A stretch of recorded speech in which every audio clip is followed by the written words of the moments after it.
cutting your taxes and killing all the right people. Like, you're a sick fuck if you say something like that, much less if you believe it. Killing people?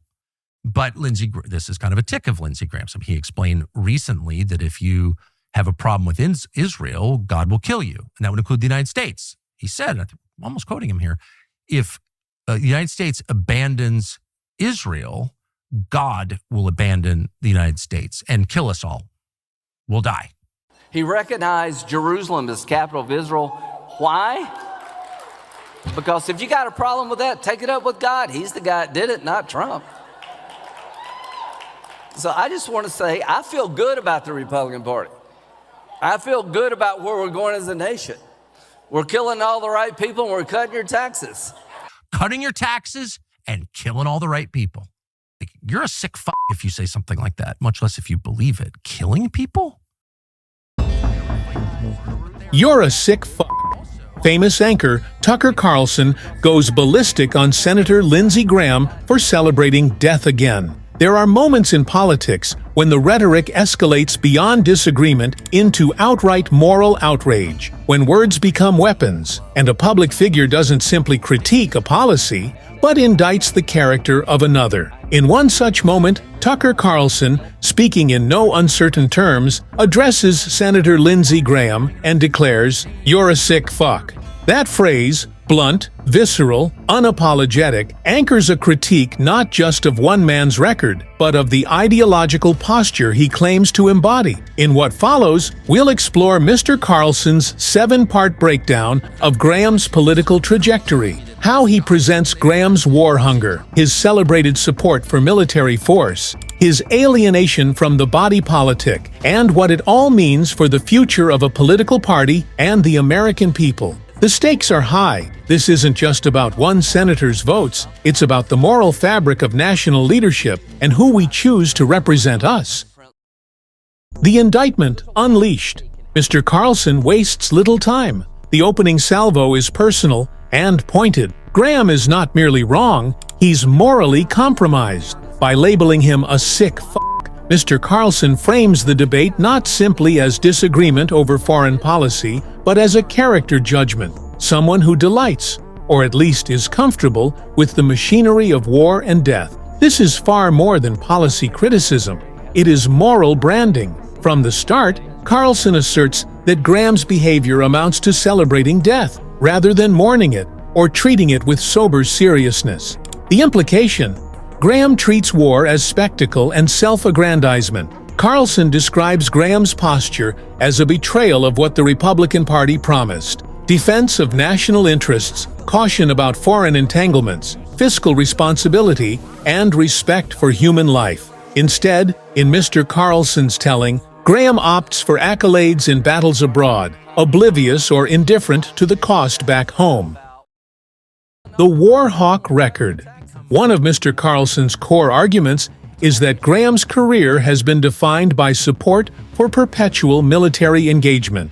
Mr. Carlson invokes Graham's votes and public statements, his backing of conflict, his eagerness to fund foreign wars, his declarations of show of force as policy. This posture, according to Mr. Carlson, is out of step with the ordinary American's reality. While families struggle, while veterans return home scarred, while the national debt expands, Graham celebrates. Carlson paints a picture. Graham, in his delight for war, reduces human lives to line items and photo ops. Murderous vision is how Carlson describes it. For him, the senator's endorsement of endless intervention is not only unwise, but immoral. He argues that this vision is antithetical to what many voters expect when they vote Republican. Not global crusade, but American interest. Not reckless spending, but prudence. Not endless war, but peace.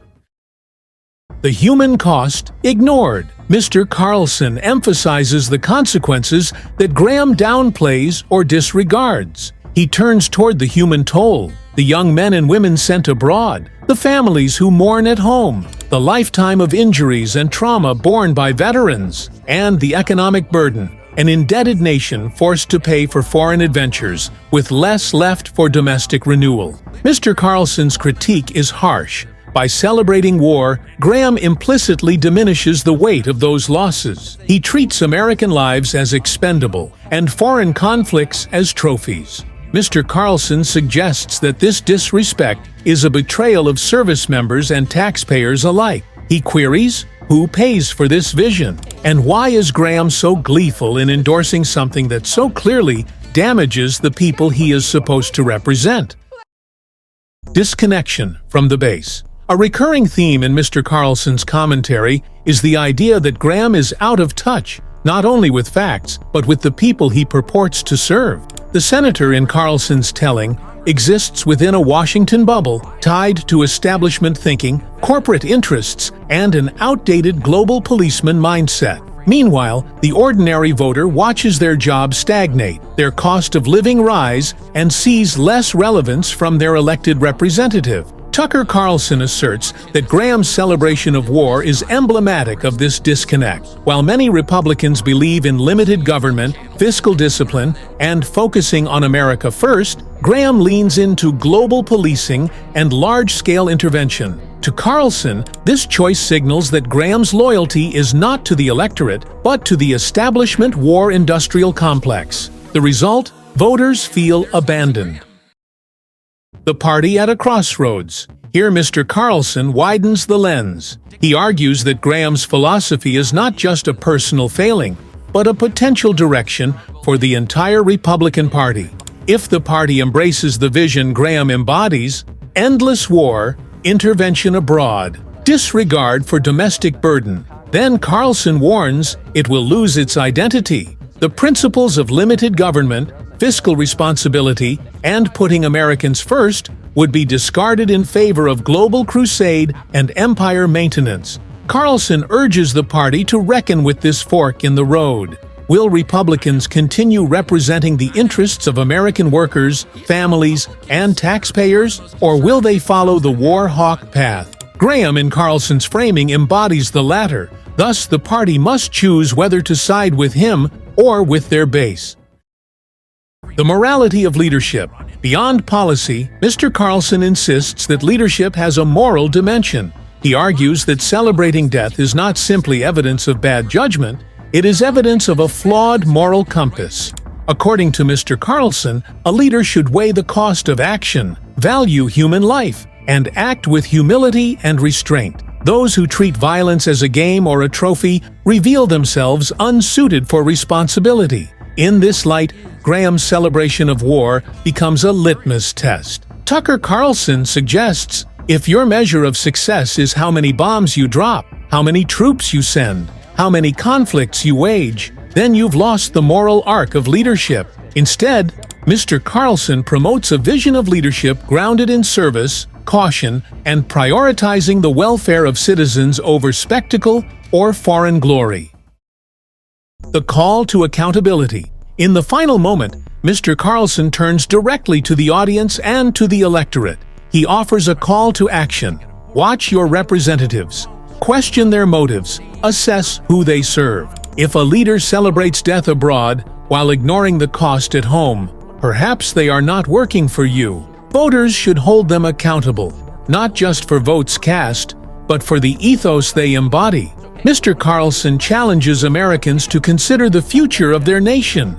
Will they support swaggering interventionists who treat war like sport? Or will they demand representatives who treat life with respect, who value domestic renewal, who place America and its people first? He implies the choice is urgent, the stakes are real, and the moral compass cannot be ignored.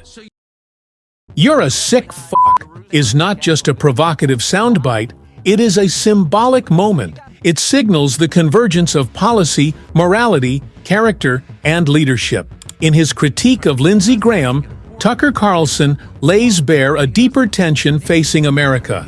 The tension between global ambition and national responsibility, between spectacle and service, between celebration of power and reverence for life. If the Republican Party, and indeed the American electorate, choose to side with the vision Carlson decries, they risk embracing a politics of permanent war, rising debt, and diminished lives. But if they heed this warning, if they insist on accountability, humility, and prioritizing the welfare of Americans first, then they might reclaim a meaningful path forward. In the end, this is more than a fight between two men. It's a debate over what kind of country the United States will be. And the answer matters.